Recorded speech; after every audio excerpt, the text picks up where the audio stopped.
toi. C'est Guillaume Topla, bienvenue Guillaume. On va te laisser souffler un petit peu quand même, hein, parce que je t'avoue qu'on t'attendait pas si tôt. Parce qu'il était une trentaine de secondes devant moi.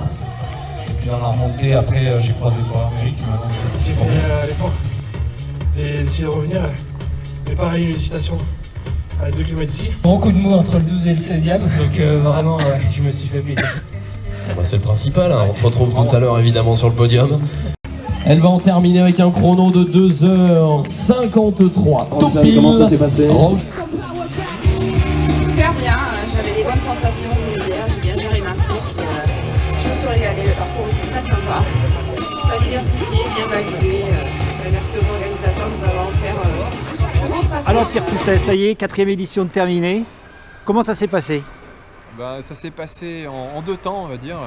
Une première phase de préparation un peu compliquée à cause des intempéries, et puis ensuite le week-end de la manifestation où là on a même eu des superbes éclaircies aujourd'hui, donc ça facilite énormément les choses sur l'organisation générale et puis sur la satisfaction ensuite des participants. C'est sûr qu'avec un beau soleil, le patrimoine naturel local est quand même vachement mieux mis en valeur et on garde des souvenirs vraiment incroyables de ce territoire, de ces avennes qu'on traverse, de ces forêts de mousse à la fois sur les buis, sur les rochers, en bord de Cèze, tous ces paysages extraordinaires qui sont vraiment mis en exergue par le beau temps. C'est vrai que c'est un facteur quand on est dans l'événementiel en pleine nature, qui n'est pas maîtrisable, mais qui est quand même assez déterminant sur la satisfaction générale des organisateurs et des progrès sur le nombre d'inscrits, parce que tout le monde est unanime sur la beauté des paysages, mais on aimerait faire découvrir à beaucoup plus de monde.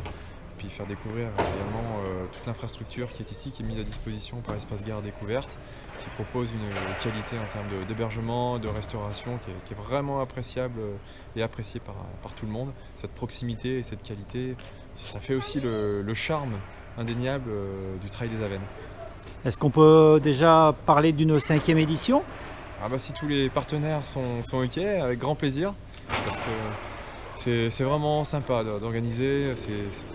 Les acteurs locaux sont très facilitants, les infrastructures sont vraiment appréciables et puis on commence à avoir notre petit réseau méjanais ici, avec même Christophe Fage qui est méjanais et qui a adhéré à l'association de Mission Endurance Team, qui est l'association organisatrice.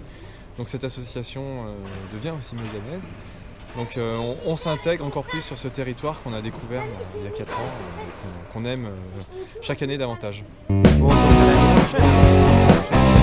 Merci.